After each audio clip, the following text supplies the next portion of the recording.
Hello વિદ્યાર્થી મિત્રો, હું ફૈસલ સર આપ તમામનું oriental higher secondary school Mirzapur અમદાવાદની યુટ્યુબ ચેનલમાં સ્વાગત કરું છું. વિદ્યાર્થી મિત્રો, આજે આપણે ઇંગ્લિશ ગ્રામરમાં એક નવા ટોપિકની શરૂઆત કરવા જઈ રહ્યા છીએ, જેનું નામ છે report writing. First of all, what is report writing? Well, તમે ખૂબ જ સાદા અને સરળ શબ્દોમાં કહેવા ઈચ્છતા હો તો વિદ્યાર્થી મિત્રો, રિપોર્ટ રાઇટિંગ એટલે કે અહેવાલ લેખન, જે તમે ગુજરાતી અને હિન્દી આમ બંને વિષયની અંદર ભણી ચૂકેલા છો અથવા તો તમે ભણો છો. એ જે તમે હિન્દી અને ગુજરાતીની અંદર વિદ્યાર્થી મિત્રો અહેવાલ લખો છો, એ જ અહેવાલ તમારે અહીંયા અંગ્રેજીની અંદર લખવાનો થાય છે, ઇંગ્લિશ વિષયમાં, જેને આપણે અંગ્રેજીમાં કહીએ છીએ રિપોર્ટ રાઇટિંગ. સેકન્ડ ક્વેશ્ચન છે, why and when is it written? મિત્રો, રિપોર્ટ શા માટે લખવામાં આવે છે અને રિપોર્ટ ક્યારે લખવામાં આવે છે? તો વિદ્યાર્થી મિત્રો, ભૂતકાળમાં વાસ્તવિક સ્વરૂપે કોઈ ઘટના ઘટી હોય અથવા તો કોઈ બનાવ બન્યો હોય, કોઈ કાર્યક્રમનું આયોજન કરવામાં આવ્યું હોય, કોઈ સ્પર્ધા યોજાઈ હોય, અથવા કોઈ દિવસની ઉજવણી કરવામાં આવી હોય, અથવા તો કોઈ જગ્યાની મુલાકાત લેવામાં આવી હોય, તો આવી તમામ બાબતોને વિદ્યાર્થી મિત્રો અનુલક્ષીને આપણે સામાન્ય રીતે અહેવાલ એટલે કે રિપોર્ટ લખતા હોઈએ છીએ. ત્યાર પછી વિદ્યાર્થી મિત્રો, જ્યારે તમે રિપોર્ટ લખો તો રિપોર્ટ લખતી વખતે કેટલીક બાબતો તમારે ખાસ યાદ રાખવાની થાય છે, જેમાં અહીંયા તમે જોઈ શકો છો ઇમ્પોર્ટન્ટ નોટ્સમાં સૌથી પહેલો પોઈન્ટ છે પાસ્ટ ટેન્સ. મિત્રો, જ્યારે તમે રિપોર્ટ લખો છો ત્યારે તમારે મોટે ભાગે પાસ્ટ ટેન્સનો ઉપયોગ કરવાનો છે, એટલે કે ભૂતકાળનો ઉપયોગ કરવાનો છે. આવું એટલા માટે કે રિપોર્ટ ક્યારે પણ ફ્યુચરને અનુલક્ષીને એડવાન્સમાં લખવામાં આવતો નથી. રિપોર્ટ એ છે કે જે ભૂતકાળની અંદર કોઈ ઘટના, ક્રિયા, બનાવ, ઉજવણી થઈ ગયેલી હોય અને ત્યાર પછી એ જે ઘટનાક્રમ છે એને તમે સ્ટેપ બાય સ્ટેપ લખો છો, એનું વર્ણન આપો છો, and that is called report. એટલે અહીંયા મોટે ભાગે આપણે પાસ્ટ ટેન્સનો ઉપયોગ કરશું. ત્યાર પછી સેકન્ડ પોઈન્ટ વિદ્યાર્થી મિત્રો આપણે યાદ રાખવાનો થાય છે કે પેસિવ કન્સ્ટ્રક્શન. તો રિપોર્ટ લખતી વખતે મોટે ભાગે પેસિવ કન્સ્ટ્રક્શનનો ઉપયોગ કરવામાં આવે છે. મિત્રો, આપણે પેસિવ વોઇસનો ઉપયોગ ક્યારે કરીએ છીએ? તો જ્યારે ક્રિયાનો કરનાર એ મહત્વનો નથી હોતો, means when the doer of the action is not important, at that time we use passive construction. તો એક્ઝેક્ટલી અહીંયા પણ ઘણા બધા એવા સેન્ટેન્સીસ આપણે જ્યારે રિપોર્ટ ભણીશું ત્યારે જોઈશું કે જેમાં ક્રિયાનો કરનાર અગત્યનો નથી હોતો, તો ત્યારે એવી સ્થિતિની અંદર આપણે પેસિવ કન્સ્ટ્રક્શનનો ઉપયોગ કરીએ છીએ. અને ત્રીજું છે ફેક્ટ્સ, એટલે કે રિપોર્ટ હંમેશા હકીકતના આધાર ઉપર હોય છે. વિદ્યાર્થી મિત્રો, જ્યારે આપણે નિબંધ લખીએ છીએ ત્યારે નિબંધની અંદર કોઈ બંધન હોતું નથી. આપણે આપણી ફિલિંગ્સ પ્રમાણે આપણે જે વિચારતા હોઈએ એ આપણે લખી શકીએ છીએ. જ્યારે રિપોર્ટ રાઇટિંગમાં એવું નથી મિત્રો. જે હકીકત ઘટના બનેલી છે એ હુબહુ જે ઘટનાક્રમ છે એ જ તમારે અહીંયા સ્ટેપ બાય સ્ટેપ દર્શાવવાની રહે છે. એટલે રિપોર્ટ હંમેશા હકીકતના આધાર ઉપર હોય છે, વાસ્તવિકતાના સ્વરૂપમાં હોય છે. તો અહીંયા ત્રણ બાબતો ખાસ યાદ રાખવાની છે કે રિપોર્ટ તમારે પાસ્ટ ટેન્સમાં લખવાનો થાય છે, ત્યાર પછી રિપોર્ટની અંદર મોટે ભાગે પેસિવ કન્સ્ટ્રક્શન્સનો ઉપયોગ કરી શકાય છે, અને રિપોર્ટ હંમેશા હકીકતના આધાર ઉપર હોય છે. હવે વિદ્યાર્થી મિત્રો આપણે વાત કરીએ કે જે ધોરણ 11 અને 12ના ખાસ કરીને વિદ્યાર્થીઓ છે એ લોકોને એક્ઝામમાં પેપર સ્ટાઇલ પ્રમાણે કયા સેક્શનમાં કેવી રીતે અને કેટલા માર્ક્સ માટે આ ટોપિક પૂછાય છે. તો વિદ્યાર્થી મિત્રો, અહીંયા તમે ક્વેશ્ચન નંબર જોઈ શકો છો 62 નંબર જે છે સેક્શન ઈ ની અંદર, કે જે રાઇટિંગ સેક્શન છે, એ રાઇટિંગ સેક્શન એટલે કે ઈ ની અંદર તમને ક્વેશ્ચન નંબર 62 માં આ રીતે ઇન્સ્ટ્રક્શન આપેલી હશે. Write a report on the Independence day celebration held in your school. એટલે કે ઇન્ડિપેન્ડન્સ ડે સેલિબ્રેશન તમારા સ્કૂલની અંદર રાખવામાં આવ્યું હતું, યોજવામાં આવ્યું હતું, એના વિશે તમારે અહીંયા અહેવાલ લખવાનો છે, જે તમને કેટલા માર્ક્સમાં પૂછાય છે વિદ્યાર્થી મિત્રો? 5 માર્ક્સમાં પૂછાય છે. અને આ અહેવાલ જે છે એ તમને ઈમેલના અથવામાં પૂછાય છે. ઈમેલ વિશે પણ વિદ્યાર્થી મિત્રો અગાઉ આપણે 2 વિડીયોઝ બનાવી ચૂક્યા છે, પાર્ટ 1 અને પાર્ટ 2. તો એ જે ઈમેલ છે એ ઈમેલના અથવામાં તમને રિપોર્ટ પૂછાય છે. એટલે તમે કાં તો ઈમેલ લખો કાં તો તમે રિપોર્ટ લખો. ત્યાર પછી હવે વિદ્યાર્થી મિત્રો આપણે વાત કરીશું રિપોર્ટના ફોર્મેટ વિશે. મિત્રો, આપણે રિપોર્ટના ફોર્મેટ વિશે વાત કરીએ તે પહેલા રિપોર્ટના ફોર્મેટની અંદર જે બાબતોનો ઉલ્લેખ કરવામાં આવે છે એ તમામ બાબતોને આપણે અહીંયા સ્ટેપ બાય સ્ટેપ જે રીતે ઈમેલના વિડીયોમાં જોયો હતો એ જ રીતે આ રિપોર્ટના વિડીયોમાં પણ આપણે દરેકે દરેક બાબતને અહીંયા પર્ટિક્યુલરલી આપણે એની વિસ્તૃત ચર્ચા કરવાની છે, જેથી કરીને તમે જ્યારે ફોર્મેટ ઉપર જાઓ તો ત્યાં તમને કોઈ પણ પ્રકારનું કન્ફ્યુઝન ન રહે. તો એમાં સૌથી પહેલો સ્ટેપ છે વિદ્યાર્થી મિત્રો ટાઇટલ ઓફ ધ રિપોર્ટ. હવે જ્યારે તમે રિપોર્ટની શરૂઆત કરો ત્યારે શરૂઆતમાં સૌથી પહેલા તમારે ટાઇટલ જ લખવાનું રહે છે રિપોર્ટનું, અને એ તમારું જે આખું પેજ હોય છે એ પેજની અંદર સેન્ટરના ભાગમાં તમારે શું લખવાનું છે? Title of the report.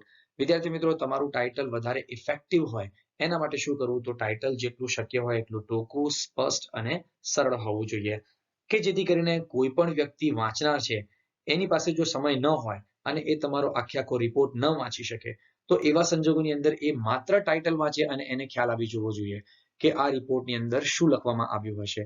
એટલું તમારું ટાઇટલ ટૂંકું હોવું જોઈએ, સ્પષ્ટ હોવું જોઈએ અને એટલું સજેસ્ટિવ એટલે કે સૂચિતાર્થ હોવું જોઈએ. જોતા જ ખ્યાલ આવી જવો જોઈએ. જેવી રીતે કે આપણી પાસે ન્યૂઝપેપરની અંદર જે આર્ટિકલ્સ હોય છે આખા વાંચવાનો સમય હોતો નથી. તો એવા સંજોગોની અંદર આપણે શું કરીએ છીએ, આપણે માત્ર ઉપર જે ન્યૂઝ બુલેટિન્સ એટલે કે હેડલાઇન્સ આપેલી હોય છે એ હેડલાઇન્સ વાંચીએ છીએ અને આપણને ખબર પડી જાય છે કે અંદર શું લખેલું હશે. તો બસ એવી જ રીતે અહીંયા તમારું ટાઇટલ જે છે એ તમારે ખૂબ જ સજેસ્ટિવ, ટૂંકું, સ્પષ્ટ અને સરળ લખવાનું છે.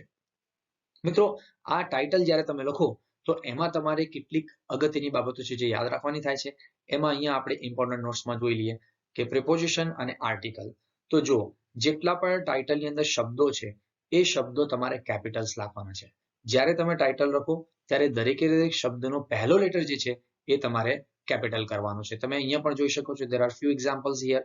તો સેલિબ્રેશનમાં સી કેપિટલ છે, ત્યાર પછી સ્પોર્ટ્સનો એસ કેપિટલ છે, ડે નો ડી કેપિટલ છે, અહીંયા એ, એચ, એફ, એવી રીતે અહીંયા કે, પછી સી, એ. પણ તમે અહીંયા એવું જોયું હશે વિદ્યાર્થી મિત્રો, અહીંયા ઓફ ની અંદર મેં ઓ સ્મોલ રાખ્યું છે, અહીંયા ધ ની અંદર ટી સ્મોલ રાખ્યું છે, અહીંયા ઓન ની અંદર ઓ સ્મોલ છે. એવી રીતે એ જે છે એ કેપિટલ છે. હવે એ જ એ વળી પાછો અહીંયા વચ્ચે લખીએ છીએ એટલે સ્મોલ લખ્યો છે. તો આ વિદ્યાર્થી મિત્રો અહીંયા શું હાઇલાઇટ કરવાનું છે, તો એક બાબત તમારે એ યાદ રાખવાની છે કે જ્યારે તમે ટાઇટલ લખો તો ટાઇટલના દરેકે દરેક શબ્દોનો પહેલો લેટર છે એ તો કેપિટલ જ રહેવાનો છે. પણ જ્યારે વચ્ચેના ભાગમાં, તમારા ટાઇટલના વચ્ચેના ભાગમાં જો તમે કોઈ પ્રિપોઝિશનનો ઉપયોગ કરતા હો અથવા તો આર્ટિકલનો ઉપયોગ કરતા હો તો એ સંજોગોની અંદર તમારે એને સ્મોલ રાખવાનો છે પહેલો લેટર. અહીંયા તમે જોઈ શકો છો સેલિબ્રેશનનો સી છે, કેપિટલ છે. ત્યાર પછી આ વચ્ચેના ભાગમાં આવે છે ઓફ, એટલે આ શું આવશે, સ્મોલ આવશે. એવી જ રીતે ધ જે છે એ પણ અહીંયા ટી સ્મોલ છે, એટલે ધ એ આર્ટિકલ છે, એ એન ધ. તો જ્યારે વચ્ચે આવે છે એ એન ધ અથવા તો પ્રિપોઝિશન ઓન અહીંયા છે, પછી એટ અહીંયા છે, પછી ઓફ છે, પછી અહીંયા ઇન છે. તો આ બધા જ પ્રિપોઝિશન્સ છે વિદ્યાર્થી મિત્રો, જ્યારે વચ્ચે હોય ત્યારે એનો પહેલો લેટર સ્મોલ હશે. એવી જ રીતે આર્ટિકલ્સની અંદર તમે જોઈ શકો છો વચ્ચે છે તો ધ નો ટી સ્મોલ છે. પણ એ જ રીતે જેવી રીતે અહીંયા તમે આર્ટિકલ જુઓ છો શરૂઆતમાં છે, તો જ્યારે બિગિનિંગ એટલે કે શરૂઆતમાં હોય ટાઇટલની તો ત્યારે તમારે એ લેટર જે છે એ કેપિટલ રાખવાનો છે. પછી એ પ્રિપોઝિશન હોય અથવા તો આર્ટિકલ હોય, અને જેટલા પણ શબ્દો છે એ તો હંમેશા કેપિટલ્સ જ રહેવાના છે. હવે વિદ્યાર્થી મિત્રો, જો તમારે આને વધારે ઇફેક્ટિવ બતાવવું હોય ટાઇટલને, તો તમે તમારા ટાઇટલને શું કરો, પહેલા બ્લેક પેનથી લખો, ત્યાર પછી એને ઓવરરાઇટ કરીને ફરી પાછું બ્લુ પેનથી લખો, તો એ બોલ્ડ થઈ જશે. જ્યારે બોલ્ડ થશે એટલે વધારે હાઇલાઇટ થશે. ત્યાર પછી તમે એની નીચે આ રીતે અંડરલાઇન કરી શકો છો. તો આવી કેટલીક બાબતો તમે ધ્યાન રાખશો તો તમારું ટાઇટલ જે છે એ વધારે ઇફેક્ટિવ રહેશે વિદ્યાર્થી મિત્રો. હવે છે વિદ્યાર્થી મિત્રો સ્ટેપ 2. સ્ટેપ 2 ની અંદર આપણે વાત કરીશું ડેટ એન્ડ પ્લેસ લાઇન. મિત્રો, અહીંયા જે ડેટ લખીએ છીએ અને પ્લેસ લખીએ છીએ એ સામાન્ય રીતે જમણી બાજુ પણ લખવામાં આવે છે અને ડાબી બાજુએ પણ લખવામાં આવે છે. કોઈ તમારે કન્ફ્યુઝન ક્રિએટ કરવાની જરૂર નથી. ડેટ અને પ્લેસ એ જમણી અથવા તો ડાબી એમ બંનેમાંથી જે જગ્યાએ તમને અનુકૂળ લાગે એ જગ્યાએ તમે લખી શકો છો. મોટે ભાગે લોકો જમણી બાજુ લખે છે તો તમે જમણી બાજુ લખશો તો કોઈ ઇશ્યુ નથી, કોઈ પ્રોબ્લેમ નથી. અહીંયા તમારે યાદ શું રાખવાનું છે એના વિશે આપણે થોડી વાત કરી લઈએ. Important notes. તો date after 1 day of the event. જ્યારે કોઈ ઘટના ઘટી ગઈ હોય અથવા તો કોઈ દિવસની ઉજવણી કરવામાં આવી ગયેલી હોય અથવા કોઈ જગ્યાની મુલાકાત લઈ લેવામાં આવી ગયેલી હોય, એ જે દિવસ છે એના પછીના દિવસની જ વિદ્યાર્થી મિત્રો સામાન્ય રીતે તમારે ડેટ નાખવાની થશે. એટલે કે તમે ક્યારે પણ એડવાન્સમાં તો એવા લખતા જ નથી. ફ્યુચરને અનુલક્ષીને તો કોઈ દિવસ આપણે રિપોર્ટ લખી શકતા જ નથી. એટલે અહીંયા તમારે જે યાદ રાખવાનું છે એ ઘટના, કાર્યક્રમ અથવા તો કોઈ ઇન્સિડન્ટ અથવા કોઈ દિવસની ઉજવણી, કોઈ જગ્યાની મુલાકાત થઈ ગયા બાદની જે તારીખ છે એ તારીખ તમારે અહીંયા લખવાની થાય છે. હવે જો અહીંયા તારીખ કેવી રીતે લખશો એ થોડું એનું ફોર્મેટ પણ સમજી લો. પહેલા તો ડેટ લખો છો, ડેટ પછી તમે મંથ લખી શકો છો, ત્યાર પછી કોમા કરીને આ રીતે યર લખો અને નીચે અહીંયા તમારે શું લખવાનું છે, પ્લેસ લખવાનું છે. હવે વિદ્યાર્થી મિત્રો, જ્યારે તમે ડેટ લખો તો ડેટ લખતી વખતે સપોઝ કે આ 17th છે તો અહીંયા TH નો ઉપયોગ કર્યો છે. પણ સપોઝ માની લો કે તમારે 2 તારીખ લખવી હોય તો તમે ખાલી 2 ના લખી શકો. ઉપર તમારે ND એટલે કે સેકન્ડ એ રીતે કરવું પડશે. સપોઝ કે તમારે 31 તો તમે 31 ના કહી શકો, 31st. તો 31 ની ઉપર તમારે ST લખવાનું રહેશે. એટલે અહીંયા તમારે જ્યારે ડેટ શરૂઆતમાં તમે લખો તો ત્યારે તમારે આ યાદ રાખવું પડશે 15th, 16th, 17th અથવા 2nd, 31st એ તમારે અહીંયા ઉપરની તરફ દર્શાવવાનું રહેશે. ત્યાર પછી તમે મંથ લખી દો અને એના પછી કોમા કરો, એના પછી યર લખો અને name of any relevant city, એટલે કે જે જગ્યાએ એ ઘટના ઘટી છે અથવા તો જે સ્કૂલની અંદર એ 15th ઓગસ્ટનું કાર્યક્રમ નું આયોજન કરવામાં આવ્યું હતું અથવા તો એ દિવસની ઉજવણી કરવામાં આવી હતી અથવા તો જે જગ્યાની મુલાકાત લેવામાં આવી હતી, તો એ જે સ્કૂલનું નામ છે, એ જે જગ્યાનું નામ છે કે જે જગ્યાએ એક્સિડન્ટ થયું હતું, તો એ જગ્યા કોઈ સિટીમાં તો આવેલી હશે ને, એટલે એ જે સિટી છે એ સિટીનું નામ તમારે અહીંયા દર્શાવવાનું રહેશે કે ભાઈ કોઈ XYZ સ્કૂલ કે જે રાજકોટ સિટીમાં આવેલી હતી ત્યાં 15th ઓગસ્ટ એટલે કે ઇન્ડિપેન્ડન્સ ડે ની ઉજવણી કરવામાં આવી. સમજી ગયા તમે? એટલે એ તમારે નેમ જે છે એ પણ અહીંયા લખવાનું રહેશે સિટીનું. ત્યાર પછી અહીંયા બીજી પણ એક રીત છે, જો તમને આ અનુકૂળ ના લાગે તો તમે આ રીતે પણ ડેટ મેન્શન કરી શકો છો. પહેલા તમે મંથ લખો, ત્યાર પછી તમે ડેટ લખો. તો આ સંજોગોની અંદર અહીંયા વિદ્યાર્થી મિત્રો જે રીતે અહીંયા તમે જોયું કે ND સેકન્ડ લખવું પડતું હતું, ત્યારે પછી 17th લખો છો ત્યારે TH લખવું પડે છે, 31st લખો છો ત્યારે ST લખવું પડે છે. એવી રીતે અહીંયા તમારે એવું કંઈ કરવું નહીં પડે.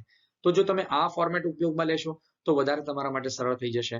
તો પહેલા તમે મંથ લખો, ત્યાર પછી તમે ડેટ લખો અને ત્યાર પછી તમે યર લખો અને નીચે તમે અમદાવાદ સિટી એટલે કે કોઈ પણ સિટીનું નામ તમે લખી શકો. તો રાજકોટ, બરોડા, સુરત, ભરૂચ એવા કોઈ પણ સિટીના નામ તમારે લખવું હોય એ તમે લખી શકો છો. બસ અહીંયા તમારે યાદ એટલું જ રાખવાનું છે કે ડેટ અને પ્લેસ જે છે એ જમણી બાજુ અથવા ડાબી બાજુ બંનેમાંથી કોઈ પણ જગ્યાએ તમે મેન્શન કરી શકો છો. અને જ્યારે તમે ડેટ અને પ્લેસ મેન્શન કરો તો ત્યારે ખાસ યાદ રાખજો કે જે દિવસે ઘટના ઘટી ગઈ હોય એના પછીના દિવસની જ ડેટ તમારે ખાસ કરીને લખવાની છે. નહીતર ઘણીવાર એવું થાય છે કે કોઈ કોમ્પિટિશનનું આયોજન કરવામાં આવ્યું હોય તો જે દિવસે તમે એક્ઝામ આપી રહ્યા છો, પેપર લખી રહ્યા છો, એ જ દિવસની તારીખ તમારે આપી દેવાની. એટલે એનો અર્થ એવો થયો કે તમે 15 તારીખે જો એક્ઝામ આપી રહ્યા હો તો 15 તારીખે તમે જ્યારે એક્ઝામ આપો છો તો તમે ત્યાં 15 તારીખ અહીંયા તમે મેન્શન કરી દો. બરાબર છે? હવે થશે શું કે આયોજન જે કરવામાં આવ્યું હશે એવું સમજવામાં આવશે કોમ્પિટિશનનું, એ કોમ્પિટિશનનું આયોજન ક્યારે કરવામાં આવ્યું હશે? 14 તારીખે કરવામાં આવ્યું છે એવું એક્સેપ્ટેડ ફોર્મમાં સમજી લેવામાં આવશે. તો બસ આટલું તમારે અહીંયા યાદ કરવાનું થાય છે વિદ્યાર્થી મિત્રો. મિત્રો આગળ આપણે સ્ટેપ 1 ની અંદર જોયું ટાઇટલ, ત્યાર પછી સ્ટેપ 2 ની અંદર આપણે વાત કરી ડેટ અને પ્લેસ. જો આ ત્રણ બાબતો તમે જે રીતે અત્યારે આપણે ચર્ચા કરી એને ધ્યાનમાં રાખીને તમે સારી રીતે લખશો એટલે તમને 1 માર્ક સીધે સીધો મળી જશે. હવે પછી આવે છે નેક્સ્ટ સ્ટેપ 3. મિત્રો સ્ટેપ 3 ની અંદર આપણે વાત કરીશું બ્રીફ ન્યૂઝ. જ્યારે તમે ટાઇટલ લખી લો વચ્ચે, ત્યાર પછી તમે ડેટ અને પ્લેસ લખી લો, એના પછી જ્યારે તમે રિપોર્ટની શરૂઆત કરશો તો રિપોર્ટની શરૂઆતનો સૌથી પહેલી જે 2 લાઈન હશે એના વિશે આપણે અહીંયા વાત કરવાની છે કે જે વિષય ઉપર તમે લખી રહ્યા છો રિપોર્ટ, એ વિષયના રિલેટેડ તમારે 2 લાઈન લખવાની છે. એમાં તમે ઇમ્પોર્ટન્ટ નોટ્સની અંદર જોઈ શકો છો ઇન 2 લાઇન્સ એટલે કે શરૂઆતની 2 લાઈન લખવાની છે. એમાં કઈ કઈ બાબતનો ઉલ્લેખ કરવાનો છે? તો ઇવેન્ટ ઓર ઇન્સિડન્ટ, જે કોઈ પણ ઘટના છે, જે કોઈ બનાવ છે અથવા તો કોઈ કાર્યક્રમનું આયોજન કરવામાં આવ્યું છે, કોઈ દિવસની ઉજવણી કરવામાં આવી છે, તો એ તમારે અહીંયા શરૂઆતમાં લખવાની છે. જેવી રીતે કે અહીંયા એક્ઝામ્પલ તરીકે આપણે લીધું છે અ ક્વિઝ કોમ્પિટિશન. કોઈ કોમ્પિટિશનનું આયોજન કરવામાં આવ્યું, અહીંયા ક્વિઝ છે, એવી કોઈ પણ કોમ્પિટિશન હોઈ શકે છે.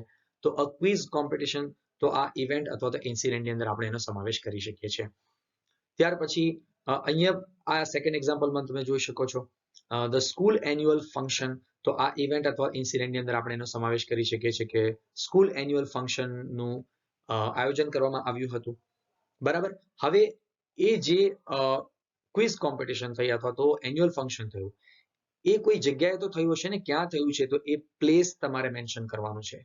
તો અહીંયા તમે જોઈ શકો છો the assembly hall of Saraswati high school. Saraswati હાઈસ્કૂલનું જે એસેમ્બલી હોલ કે જ્યાં બધા લોકો ભેગા થઈને પ્રેયર કરતા હોય, એ હોલની અંદર આ ક્વિઝ કોમ્પિટિશનનું આયોજન કરવામાં આવ્યું હતું. એવી જ રીતે પ્લેસ તમારે મેન્શન કરવા માટે અહીંયા આપણે જોઈએ the school annual function was held. તો એની આયોજન કરવામાં આવ્યું હતું એન્યુઅલ ફંક્શનનું. તો એ ક્યાં કરવામાં આવ્યું હતું? In the campus of JL high school. જો અહીંયા કેમ્પસ લખ્યું છે, જે શાળાનું અથવા તો કોલેજનું જે આંગણું હોય છે, કમ્પાઉન્ડ જેને આપણે કહીએ છીએ, એને આપણે શું કહીશું? કેમ્પસ કહીશું. તો અહીંયા પ્લેસ આ રીતે તમારે મેન્શન કરવાનો છે. અને ત્રીજો ટોપિક જે છે એ છે ટાઈમ. તો મિત્રો તમારે ટાઈમ પણ ખાસ અહીંયા મેન્શન કરવો પડશે કે કઈ તારીખે એની ઉજવણી કરવામાં આવી. જેવી રીતે કે ઓન 13th જાન્યુઆરી 2019. જે રીતે આગળ આપણે ડેટ જોઈ એ રીતે જ અહીંયા લખેલી છે. અહીંયા છે ઓન 15th ફેબ્રુઆરી 2020. તો આ ડેટ જ્યારે તમે લખો તો એ તમે ખાસ યાદ રાખજો. જે રીતે ટાઇટલની નીચે જમણી બાજુએ જે તમે ડેટ લખી હતી વિદ્યાર્થી મિત્રો, એ જે ડેટ લખી છે એના અગાઉના દિવસની ડેટ તમારે અહીંયા લખવાની છે. સપોઝ કે તમે અહીંયા ઉપર 14th જાન્યુઆરી 2019 લખેલું હોય તો એના આગળની દિવસ કયો થયો? 13 થયો. તો આ ક્વિઝ કોમ્પિટિશન એકચ્યુઅલમાં ક્યારે યોજવામાં આવી હતી? 13 ના દિવસે. પણ તમે જે લખો છો રિપોર્ટ એ ક્યારે લખી રહ્યા છો? 14. એટલે 14 અહીંયા લખવાની અને 13 અહીંયા તમારે લખવાની રહે છે. એવી જ રીતે અહીંયા પણ તમે જોઈ શકો છો કે એન્યુઅલ ફંક્શન ડે ની ઉજવણી જે કરવામાં આવી એ 15th ફેબ્રુઆરીના દિવસે કરવામાં આવી. તો જ્યારે તમે ટાઇટલની નીચેની જે ડેટ લખો છો એ ડેટ તમારે કઈ લખવાની છે? 16th ફેબ્રુઆરી 2020. પણ એના એક દિવસ અગાઉની તમારી ડેટ અહીંયા લખી દેવાની છે. તો આ તમે ભૂલ ના કરતા. ઉપર અહીંયા અને અહીંયા આ બંને ડેટ સરખી ના થઈ જાય. જે ડેટ તમે અહીંયા મેન્શન કરો છો એના એક દિવસ પહેલાની ડેટ તમારે અહીંયા લખી દેવાની રહે છે. બરાબર? તો આ તમે ખાસ યાદ રાખજો. A quiz competition was organized in the assembly hall of Saraswati High School on 13 January 2019. અહીંયા 2019 લખ્યું છે ત્યારે એ રીતે the school annual function was held in the campus of JL High School on 15th February 2020. તો આટલી બાબતો તમારે ખાસ યાદ રાખવાની છે. બે લાઇન્સ તમે જ્યારે રિપોર્ટની શરૂઆત કરો ત્યારે તમારે આ રીતે લખવાની રહે છે ટૂંકમાં. હવે વિદ્યાર્થી મિત્રો, the last and the final step is fourth step. આ રિપોર્ટનો છેલ્લો સ્ટેપ છે. અહીંયા આપણે વાત કરીશું news in details. Write a detailed description of the above mentioned two lines. વિદ્યાર્થી મિત્રો, આગળ જે રીતે આપણે બે લાઇન્સ વિશે વાત કરી ગયેલા છીએ એ બે લાઇન્સની અંદર આપણે જે ટોપિક વિશે વાત કરી હતી એ જ ટોપિક વિશે હવે અહીંયા આપણે વિગતવાર માહિતી આપવાની છે. તો તમે અહીંયા લખતી વખતે ખાસ યાદ રાખજો કે આ પેરેગ્રાફની અંદર તમે જે લાઇન્સ લખો છો એ 12 થી 14 જેટલી લાઇન્સ લખવાની છે. કારણ કે અગાઉ તમે બે લાઇન્સ લખી ચૂક્યા છો શરૂઆતમાં. હવે તમે નીચે ફરી પાછી 12 થી 14 લાઇન્સ લખો એટલે તમારું જે આખો પેજ છે એ પૂરું થઈ જશે. એટલે બને ત્યાં સુધી તમારો રિપોર્ટ જે છે એ વધારે પડતો લાંબો ન હોવો જોઈએ. કારણ કે જેટલું વધારે લાંબુ લખશો એટલું ઓછું ઇફેક્ટિવ રહેશે. એટલે જો તમારે એની ઇફેક્ટ વધારવી હોય તો તમારો રિપોર્ટ બને એટલો ટૂંકો હોવો જોઈએ.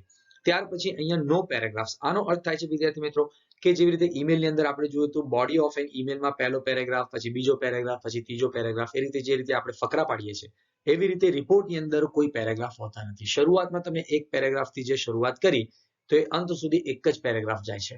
બરાબર? તો આટલી ત્રણ બાબતો ખાસ યાદ રાખજો. હવે અહીંયા જ્યારે તમારે આ પેરેગ્રાફ લખવો હોય 12 થી 14 લાઇન્સનો તો ત્યારે તમારે શું કરવાનું? તો ઇમ્પોર્ટન્ટ નોટ્સની અંદર તમે જોઈ શકો છો આસ્ક યોરસેલ્ફ ફ્યુ ક્વેશ્ચન્સ. તમે તમારી જાતને જ કેટલાક પ્રશ્નો પૂછી નાખો. સચ એઝ જેવી રીતે કે બધા જ WH ક્વેશ્ચન સમજો ને. What, why, when, where, how, who, પછી હુઝ, આવી રીતે કે ભાઈ સપોઝ એક્ઝામ્પલ તરીકે આપણે એવું વિચારીએ કે ભાઈ ઇન્ડિપેન્ડન્સ ડે ની ઉજવણી કરવામાં આવી તો ક્યાં ઉજવણી કરવામાં આવી, કોના દ્વારા ઉજવણી કરવામાં આવી, એની અંદર કોને કોને પાર્ટિસિપેટ કર્યું હતું, પછી કેટલા વાગે એ કાર્યક્રમની શરૂઆત થઈ હતી, કયા દિવસે એની ઉજવણી કરવામાં આવી હતી. હવે તો 15મી ઓગસ્ટ બધાને ખબર જ હોય, પણ એવી રીતે સપોઝ કે કોઈ કોમ્પિટિશન હોય અથવા કોઈ બીજી કોઈ બાબત હોય તો ત્યારે તમારે એ બધી વસ્તુઓ માહિતી ભેગી કરવી પડે. પછી એની અંદર મુખ્ય મહેમાન કોણ હતા, પછી એમાં બીજી કઈ કઈ એક્ટિવિટીઝ જે છે રાખવામાં આવી હતી, જેવી રીતે કે જે કલ્ચરલ પ્રોગ્રામ્સ પણ કેટલીક વાર રાખવામાં આવે છે. ત્યારબાદ એની અંદર કોઈ પ્રાઇઝ ડિસ્ટ્રીબ્યુશન પણ અંદર માન લો કે કવર કરી લેવામાં આવ્યું હોય તો એનો પણ તમારે ઉલ્લેખ કરવો પડે. તો જ્યારે તમે આ પેરેગ્રાફ લખવા ઈચ્છતા હો 12 થી 14 લાઇન્સનો તો એમાં તમે આવા કેટલાક પ્રશ્નો કરશો વિદ્યાર્થી મિત્રો એટલે 90% તમારા રિપોર્ટની જે માહિતી છે એ ભેગી થઈ જશે. પછી તમારે શું કરવાનું છે? બસ એ જે માહિતી તમે ભેગી કરેલી છે એને તમારે લોજિકલ ઓર્ડરની અંદર એરેન્જ કરીને લખી દેવાની રહે છે. તો હવે એ આપણે પ્રેક્ટિકલી એક સેમ્પલ રિપોર્ટ જોઈએ તો આપણને ખ્યાલ આવશે અને એની સાથે સાથે આપણે રિપોર્ટનું જે ફોર્મેટ છે એ પણ જોઈ લઈએ છીએ વિદ્યાર્થી મિત્રો, જેથી કરીને તમને સારી રીતે રિપોર્ટ લખવામાં સરળતા રહે. હવે અહીંયા વિદ્યાર્થી મિત્રો તમે આ સ્ક્રીન ઉપર જે જોઈ રહ્યા છો આ તમારું રિપોર્ટનું ફોર્મેટ પણ છે અને આ જ આપણું સેમ્પલ રિપોર્ટ પણ છે. અહીંયા આપણે જે કંઈ પણ ચર્ચા કરીએ વિદ્યાર્થી મિત્રો એ ફોર્મેટ તમારે બરાબર સારી રીતે યાદ રાખવાનું છે. ખાસ કરીને જ્યારે તમને કોઈ દિવસની ઉજવણી વિશે કંઈક પૂછવામાં આવે રિપોર્ટ તો ત્યારે તમને આ ફોર્મેટ ખૂબ જ ઉપયોગી સાબિત થશે મિત્રો. એમાં ટીચર્સ ડે અથવા તો Republic Day, farewell day, annual day, પછી Independence Day, sports day, Van Mahotsav day અથવા તો ટ્રી પ્લાન્ટેશન ડે, આવા કોઈ પણ દિવસની ઉજવણી વિશે તમને રિપોર્ટ લખવાનું કહેવામાં આવે મિત્રો, તો ત્યારે તમે આ ફોર્મેટનો ઉપયોગ કરી શકો છો. અહીંયા મેં ઇન્સ્ટ્રક્શન લખી નથી, ઓરલી હું તમને જણાવી દઉં છું. તમને એવું કહેવામાં આવે કે write a report how the Independence Day was celebrated in your school. આવું તમને ઇન્સ્ટ્રક્શન આપેલી છે. તો હવે તમારો ટોપિક શું થશે, તમારો ટાઇટલ શું થશે? Celebration of the Independence day. તો જ્યારે તમે ટાઇટલ લખો ત્યારે આપણે સ્ટેપ 1 ની અંદર ભણી ગયેલા છીએ કે દરેકે દરેક જે વર્ડ્સ છે તમારા ટાઇટલના, એના પહેલા લેટર તમારે કેવા રાખવાના છે? કેપિટલ રાખવાના છે. અહીંયા તમે સી જોઈ શકો છો સેલિબ્રેશનનો, ઇન્ડિપેન્ડન્સની અંદર આઈ જોઈ શકો છો, પછી ડે ની અંદર ડી જોઈ શકો છો, નીચે અંડરલાઈન પણ કરેલી છે. પણ યાદ એટલું રાખજો, જ્યારે મિડલમાં, તમારા ટાઇટલના મિડલમાં સપોઝ કે તમારે આર્ટિકલ લખવો પડે અથવા તો તમારે પ્રિપોઝિશન, આર્ટિકલ એટલે કે એ એન ધ, અથવા પ્રિપોઝિશન જેવી રીતે કે ઓફ, ઇન, ઓન, એટ, આવું કંઈક લખવું પડે જ્યારે રિપોર્ટ લખતી વખતે તમારા ટાઇટલના વચ્ચેના ભાગમાં, તો ત્યારે તમે એને કેવું રાખશો? સ્મોલ રાખશો. અહીંયા પણ તમે જોઈ શકો છો ઓ સ્મોલ છે, એવી રીતે ધ આર્ટિકલ છે પણ એનું ટી જે છે સ્મોલ છે. તો બસ આટલું તમારે ખાસ યાદ રાખવાનું છે. એ સિવાયના બાકીના બધા જ વર્ડ્સના પહેલા લેટર તમારે કેપિટલ રાખવાના છે. હવે પછી આપણે વાત કરીશું, જમણી બાજુ આપણે ડેટ લખી છે ઓગસ્ટ 17, 2020. અહીંયા લખેલું છે ઓગસ્ટ, પહેલા મંથ લખ્યો છે, ત્યાર પછી આપણે ડેટ લખી છે અને ડેટ પછી કોમા કરીને યર લખ્યું છે. એના પછી નીચે બરાબર આ રીતે તમારે નીચે અહીંયા અહેમદાબાદ લખવાનું છે. હજી આ થોડું રાઈટ સાઈડ છે, અહીંયા એ ની નીચે જ એ આવે એ રીતે તમારે બરાબર નીચે જ લખી દેવાનું છે અહેમદાબાદ. જે તે સિટી તમારે રેલેવન્ટ હોય એ સિટી નેમ તમારે લખી દેવાનું અને પાછળ ફૂલ સ્ટોપ કરી દેવાનું. પછી એક લાઈન છોડીને તમારે પેરેગ્રાફ બનાવીને લખવાનું શરૂ કરવાનું છે. હવે અહીંયા એક જ પેરેગ્રાફ રહેશે, તમારે વારે ઘડી પેરેગ્રાફ નથી બનાવવાના, બરાબર? એ યાદ રાખજો. આપણે શરૂઆત કરીએ છીએ. Title was held, organised, celebrated with great joy and enthusiasm in the prayer hall. હવે જો અહીંયા તમને લખવામાં આવ્યું છે ટાઇટલ. હવે આ ટાઇટલ એટલે કે જે તમે અહીંયા ટાઇટલ આપેલું છે ઇન્ડિપેન્ડન્સ ડે, સપોઝ કે અહીંયા રિપબ્લિક ડે હોય તો રિપબ્લિક ડે, એવી રીતે જે તે દિવસ, સ્પોર્ટ્સ ડે હોય તો સ્પોર્ટ્સ ડે, જે દિવસ હોય એ દિવસનું તમારે અહીંયા ટાઇટલ લખી દેવાનું છે એનું. જેવી રીતે કે અત્યારે આપણે ઇન્ડિપેન્ડન્સ ડે ની વાત કરીએ છીએ, ધ ઇન્ડિપેન્ડન્સ ડે વોઝ, હવે હેલ્ડ નહીં આવે, દિવસ રાખવામાં આવે એવું ના આવે. ઓકે, દિવસ ઓર્ગેનાઇઝ કરવામાં આવે, યોજવામાં આવે એવું પણ ના આવે. વધારે સુટેબલ શું છે? સેલિબ્રેટેડ. જે તે દિવસની ઉજવણી કરવામાં આવે છે એટલે આપણે એના માટે યોગ્ય શબ્દ છે સેલિબ્રેટેડ. તો આપણે ઉપયોગમાં લઈશું the Independence Day was celebrated with great joy and enthusiasm. Independence Day ઉજવવામાં આવ્યો ખૂબ જ આનંદ અને ઉત્સાહભેર. ક્યાં ઉજવવામાં આવ્યો? તો ત્યાર પછી આપણે લખીશું ઇન ધ પ્રેયર હોલ. તો આ આપણી જગ્યા થઈ જાય છે ઇન ધ પ્રેયર હોલ, અથવા તો ઓન ધ સ્કૂલ ગ્રાઉન્ડ, અથવા તો on the in the compound, અથવા તો ઇન ધ કેમ્પસ. આ રીતે તમે સ્કૂલ પ્રિમાઇસીસ, આવું જે તે જગ્યા તમે લખી શકો છો. કેટલાક ફંક્શન સ્કૂલના પ્રેયર હોલ અથવા તો એસેમ્બલી હોલમાં રાખવામાં આવે છે, કેટલાક ફંક્શન્સ જે છે સ્કૂલના કમ્પાઉન્ડમાં, ગ્રાઉન્ડ કે કેમ્પસ જે કંઈ પણ તમે કહો ત્યાં રાખવામાં આવે છે. હવે કઈ સ્કૂલની અંદર યોજવામાં આવ્યો હતો? તો ઓફ એનપી હાઈસ્કૂલ. એ ક્યાં આવેલી છે? તો કે વાડજ આવેલી છે. અને કયા દિવસે યોજવામાં આવ્યો હતો? તો ઉજવણી કયા દિવસે કરવામાં આવી હતી? તો ઓન 15th ઓગસ્ટ 2020. મિત્રો બધાને ખબર છે કે ઇન્ડિપેન્ડન્સ ડે એ 15th ઓગસ્ટના દિવસે જ ઉજવવામાં આવે છે. તેમ છતાં મેં અહીંયા એટલા માટે લખ્યું છે કે સપોઝ કે તમારો ટાઇટલ અહીંયા કંઈક બીજું હોય ઇન્ડિપેન્ડન્સ સિવાય, સપોઝ કે કોઈ કોમ્પિટિશનનું આયોજન કરવામાં આવ્યું હોય, તો હવે તમે શું લખશો? તો અહીંયા તમે લખી શકો છો કે a quiz competition was held, અથવા તો અહીંયા એવું લખી શકો છો a quiz competition was organised. Suppose કે બ્લડ ડોનેશન કેમ્પ રાખવામાં આવ્યો હતો, તો the blood donation camp was organised, right? તો આવી રીતે જે તે તમારું યોગ્ય હોય એ પ્રમાણે ટાઇટલના સુટેબલ તમારે હેલ્ડ લખી શકો, અથવા તો ઓર્ગેનાઇઝડ લખી શકો, અથવા તો સેલિબ્રેટેડ લખી શકો. With great joy and enthusiasm ક્યાં રાખવામાં આવ્યો હતો? તો ઇન ધ પ્રેયર હોલ, અથવા તો સ્કૂલ ગ્રાઉન્ડ, અથવા તો કમ્પાઉન્ડ, અથવા તો કેમ્પસ. અને કઈ સ્કૂલ છે? તો એનપી હાઈસ્કૂલ. ક્યાં આવેલી છે? તો વાડજ. અને કયા દિવસે ઉજવવામાં આવ્યો હતો? તો ઓન 15th ઓગસ્ટ 2020. તો આ તમારી જે રિપોર્ટની શરૂઆતની જે બે લાઈન આપણે વાત કરી રહ્યા હતા, જેની અંદર તમારે ઇવેન્ટ, ત્યાર પછી પ્લેસ અને ત્યાર પછી ડેટ, આ ત્રણ બાબતો મેન્શન કરવાની છે, એ અહીંયા તમારે કવર થઈ જાય છે. ત્યાર પછી આપણે આગળ જોઈએ છે the stage was decorated with colourful flowers, balloons and ribbons. મિત્રો કોઈ પણ ફંક્શન હોય, દિવસની ઉજવણી કરેલી હોય, તો એ દિવસની ઉજવણીના સમયે આપણે સ્ટેજ તમે જુઓ છો સજાવવામાં આવે છે. તો અહીંયા ટીચર્સ ડે હોય તો ક્લાસરૂમ સજાવવામાં આવે છે, સ્ટાફ રૂમ સજાવવામાં આવે છે, પછી હોલ પણ સજાવવામાં આવે છે. તો આવી રીતે તમે લખી શકો છો. The stage was decorated with colorful flowers, balloons and ribbons. All the managing trustees, હવે કોઈ પણ ફંક્શન હોય તો સામાન્ય રીતે સ્કૂલના જે મેનેજિંગ ટ્રસ્ટીઝ હોય છે એ તો હાજર હોય છે, એટલે તમે અહીંયા લખી શકો છો ઓલ ધ મેનેજિંગ ટ્રસ્ટીઝ. પછી પ્રિન્સિપલ તો હોય જ એટલે પ્રિન્સિપલ.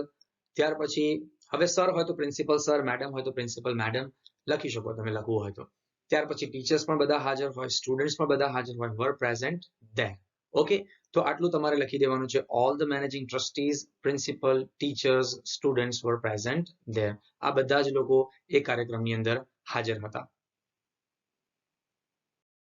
હવે આપણો જે સ્કૂલ ટાઈમિંગ છે એ મોટે ભાગે મોર્નિંગ હોય છે, એટલે આપણા કોઈ પણ કાર્યક્રમની શરૂઆત અથવા કોઈ પણ કોમ્પિટિશન હોય કે કોઈ પણ દિવસની ઉજવણી હોય કે કોઈ પણ પ્રોગ્રામ હોય તો એનું શરૂઆત જે છે એ સવારે જ થતી હોય છે. 8 અથવા તો 9 વાગ્યાની આસપાસ કોઈ પણ કાર્યક્રમની શરૂઆત થાય તો એ આપણે અહીંયા લખી શકીએ ધ ફંક્શન સ્ટાર્ટેડ અથવા તો ધ પ્રોગ્રામ સ્ટાર્ટેડ અથવા તો the competition started around 8 o'clock in the morning. Okay, આ રીતે તમે એક સેન્ટેન્સ લખી દો જ્યારે એ શરૂ થાય છે એ સમય લખી દેવાનો છે. ત્યાર પછી it was started with the beautiful prayer. કોઈ પણ ફંક્શનની શરૂઆત, પ્રોગ્રામની શરૂઆત, કાર્યક્રમની શરૂઆત આપણે શેનાથી કરીએ છીએ? પ્રેયરથી કરીએ છીએ. તો એવું તમે આવું સિમ્પલ સેન્ટેન્સ લખી શકો. It was started. જો અહીંયા પેસિવ વોઇસનો ઉપયોગ કરવામાં આવ્યો છે. ત્યાર પછી mister Vijay Nehra, the municipal commissioner, was the chief guest. Okay, તો જે તે તમારો ફંક્શન હોય અથવા તો કોઈ કોમ્પિટિશન હોય અથવા કોઈ દિવસની ઉજવણી રાખી હોય તો એમાં મુખ્ય મહેમાન તો હોય જ વિદ્યાર્થી મિત્રો. તો એ મુખ્ય મહેમાનનું તમે આ રીતે નામ લખો, ત્યાર પછી એમનો હોદ્દો લખો અને એ ફંક્શનની અંદર એ ચીફ ગેસ્ટ હતા. તો આ રીતે mister Vijay Nehra, the municipal commissioner, was the chief guest. એક મુખ્ય મહેમાનની વાત કરી દેવાની. ત્યાર પછી હી વોઝ વેલકમ્ડ એટલે કે એમનું સ્વાગત કરવામાં આવ્યું and introduced by the principal. એટલે કે પ્રિન્સિપલ સર હોય તો સર લખી દેવાનું, જો મેડમ લખવું હોય તો મેડમ તમે લખી શકો છો. તો એ જે મિસ્ટર વિજય નેહરા છે એમનું સ્વાગત પણ કરવામાં આવ્યું અને એમનો પરિચય પણ આપવામાં આવ્યો. કોના દ્વારા? પ્રિન્સિપલ સર દ્વારા આપવામાં આવ્યો અથવા તો પ્રિન્સિપલ મેડમ દ્વારા આપવામાં આવ્યો. તો જે કોઈ મહેમાન આવે છે મુખ્ય મહેમાન તરીકે તો એમનો પરિચય પણ આપવામાં આવે છે અને એમનું સ્વાગત પણ કરવામાં આવે છે. હવે જ્યારે એ આવે એટલે એમને શું આપવામાં આવે છે? A bouquet of flowers was offered to him. તો એમને બુકે ઓફ ફ્લાવર્સ પણ આપવામાં આવ્યો. તો આ રીતે વિદ્યાર્થી મિત્રો કેટલીક બાબતો છે જે તમારે કોમન લખવાની છે દરેક પ્રકારના ફંક્શનમાં, પ્રોગ્રામમાં, કોમ્પિટિશનની અંદર. તો આ ફોર્મેટ તમારે બરાબર પાક્કું યાદ રાખવાનું. હવે જે આવે છે એ તમારે ખાસ યાદ રાખવું પડશે. જે તમારો ટોપિક છે, જે ટાઇટલ છે એના રિલેટેડ તમારે અહીંયાથી 4 થી 5 સેન્ટેન્સીસ લખવાના છે. જ્યારે તમે આટલું પૂરું કરી લો ત્યાર પછીથી. તો અહીંયા આપણે ઇન્ડિપેન્ડન્સ ડે ની વાત કરીએ છીએ એટલે આપણે લખીશું the chief guest hosted the flag. એટલે કે જે ફ્લેગ છે આપણો ઝંડો એને ફરકાવવામાં આવ્યો. કોના દ્વારા ફરકાવવામાં આવ્યો? Chief guest. તો પેસિવ વોઇસ પણ લખી શકો છો. The flag was hosted by the chief guest. અથવા તો સીધું પણ લખવું હોય તો આ રીતે એક્ટિવ વોઇસમાં પણ લખી શકો છો. And we all sang the national anthem. અને આપણું જે રાષ્ટ્રગીત છે એ અમે બધા જ લોકોએ સાથે મળીને ગાયું. અને અહીંયા પણ પેસિવ વોઇસ લખવું હોય તો લખી શકાય છે. The national anthem was sung by us. આ રીતે પણ તમે લખવું હોય તો લખી શકો છો. સમ સ્ટુડન્ટ્સ ગેવ સ્પીચ. હવે કોઈ પણ પ્રોગ્રામ હોય, હવે સ્પોર્ટ્સ ડે હોય અથવા તો કોઈ દિવસની ઉજવણી તમે કરી હોય, ટીચર્સ ડે હોય, રિપબ્લિક ડે હોય, તો એવા દિવસોએ બાળકો સ્પીચ તો આપતા જ હોય છે. તો અહીંયા પણ ઇન્ડિપેન્ડન્સ ડે ની વાત કરીએ છીએ એટલે કેટલાક વિદ્યાર્થીઓએ સ્પીચ આપી. તો ધ સ્ટુડન્ટ્સ ગેવ સ્પીચ. ત્યાર પછી અત્યારે 26મી જાન્યુઆરીનો દિવસ હોય અથવા તો 15મી ઓગસ્ટ હોય તો ત્યારે મોટે ભાગે પેટ્રિયોટિક સોંગ્સ જે છે દેશભક્તિ ઉપર ગાયનો ગાવામાં આવે છે. તો અહીંયા આપણે ઇન્ડિપેન્ડન્સ ઉપર લખીએ છીએ એટલે આપણે લખીશું ધ પેટ્રિયોટિક સોંગ્સ વર સંગ. ત્યાર પછી દેશભક્તિ ઉપર ગાયનો ગાવામાં આવ્યા. અ ડ્રામા વોઝ સ્ટેજ. એટલે કે અહીંયા એવું પણ લખી શકાય છે કે વન એક્ટ પ્લે વોઝ સ્ટેજ્ડ. એવું પણ કરી શકાય છે. અથવા તો ડ્રામા એટલે કે નાટક પણ ભજવવામાં આવ્યું. A group dance was also performed.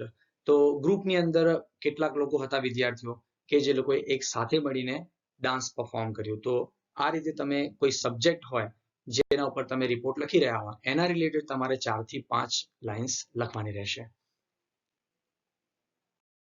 હવે વિદ્યાર્થી મિત્રો જ્યારે ચીફ ગેસ્ટ પ્રોગ્રામની અંદર હાજરી આપે એટલે સ્પીચ પણ તો આપતા જ હોય છે સામાન્ય રીતે કોઈ પણ પ્રોગ્રામની અંદર. એટલે આપણે એક સેન્ટેન્સ એવું પણ લખી દેવાનું, the chief guest gave a very inspirational or motivational speech. આ બંને શબ્દના મિનિંગ પ્રેરણાદાયક એક જ થાય છે. તમને જે શબ્દ સરળ લાગે એ શબ્દ વિદ્યાર્થી મિત્રો તમે લખી શકો છો. તો the chief guest gave a very inspirational or motivational speech. ત્યાર પછી એમની સાથે સાથે અવર બિલવ્ડ પ્રિન્સિપલ સર હોય તો સર, મેડમ લખો તો મેડમ પણ લખી શકો છો. Also delivered a speech. અહીંયા ગેવ અ સ્પીચ છે અને અહીંયા ડિલિવર્ડ અ સ્પીચ છે. બંનેમાંથી તમને જે વધારે સારો શબ્દ યાદ રહે એ તમે લખી શકો. રિપીટ ના થાય એટલા માટે મેં અલગ અલગ શબ્દોનો ઉપયોગ કર્યો છે. અ સ્પીચ, એમણે પણ સ્પીચ આપી. શું કરતા? Showing the importance of the day. એ જે દિવસની ઉજવણી કરવામાં આવી હતી એ દિવસના મહત્વને ધ્યાનમાં રાખીને એમણે સ્પીચ આપી. સપોઝ કે ઇન્ડિપેન્ડન્સ, તો ઇન્ડિપેન્ડન્સ ડે નું મહત્વ શું છે? રિપબ્લિક ડે, તો રિપબ્લિક ડે નું મહત્વ શું છે? હવે સ્પોર્ટ્સ ડે હોય તો ભાઈ સ્પોર્ટ્સનું આપણા જીવનની અંદર શું મહત્વ છે? તો એનું મહત્વ દર્શાવતા એમણે સ્પીચ આપી. ઓકે, આ તમે એક સ્પીચ ચીફ ગેસ્ટની રાખી શકો છો અને એક સેન્ટેન્સ તમે પ્રિન્સિપલ સરે સ્પીચ આપી એના રિલેટેડ લખી શકો છો. કોઈ પણ કોમ્પિટિશન હોય, કોઈ પણ પ્રોગ્રામ હોય, કોઈ પણ દિવસની ઉજવણી હોય, એમાં આ સેન્ટેન્સ તો વિદ્યાર્થી મિત્રો તમારું કોમન જ રહેશે. એટલે આ ફોર્મેટ તમારે બરાબર ગોખી નાખવાનું છે. હવે prizes, certificates, gifts, medals were given to the winners or participants. મિત્રો અહીંયા તમારે ખાસ એ યાદ રાખવાનું છે કે prizes એટલે કે ઇનામ, સર્ટિફિકેટ્સ તમને ખબર છે, ગિફ્ટ્સ એટલે કે ભેટ અને મેડલ્સ એટલે કે સિલ્વર મેડલ, ગોલ્ડ મેડલ. તો અહીંયા બે બાબતો ખાસ યાદ રાખો કે પ્રાઇઝીસ એટલે કે ઇનામ અને મેડલ્સ જે છે એ સામાન્ય રીતે જે વિનર્સ હોય છે એ લોકોને આપવામાં આવે છે. બરાબર? તો તમે સેન્ટેન્સ જ્યારે બનાવો ત્યારે આ રીતે લખજો, prizes were given to the winners, અથવા તો medals were given to the winners. અને સર્ટિફિકેટ્સ ને ગિફ્ટ જે છે એ જે બાળકોએ ભાગ લીધો છે એવા બધા જ બાળકોને, ભલે એ જીત્યા ના હોય, એમને સર્ટિફિકેટ પણ આપી શકાય, એમને ગિફ્ટ પણ આપી શકાય. તો એવું તમે લખી શકો, the certificates were given to the participants, અથવા તો the gifts were given to the participants. અને સેન્ટેન્સની શરૂઆતમાં પહેલો લેટર કેવો હોય છે? કેપિટલ હોય છે. અહીંયા મેં સી ને સ્મોલ રાખ્યું છે, જી ને સ્મોલ રાખ્યું છે, એમ ને સ્મોલ રાખ્યું છે. તમે જ્યારે સેન્ટેન્સની શરૂઆતમાં લખો એને તો ત્યારે તમે એ પ્રમાણે એને કેપિટલ કરી દેજો. હવે એના પછી ઇન ધ એન્ડ. હવે ઇન ધ એન્ડ હોય અથવા તો એટ ધ એન્ડ, બંનેમાંથી કોઈ પણ તમને અનુકૂળ લાગે લખી શકો છો તમે.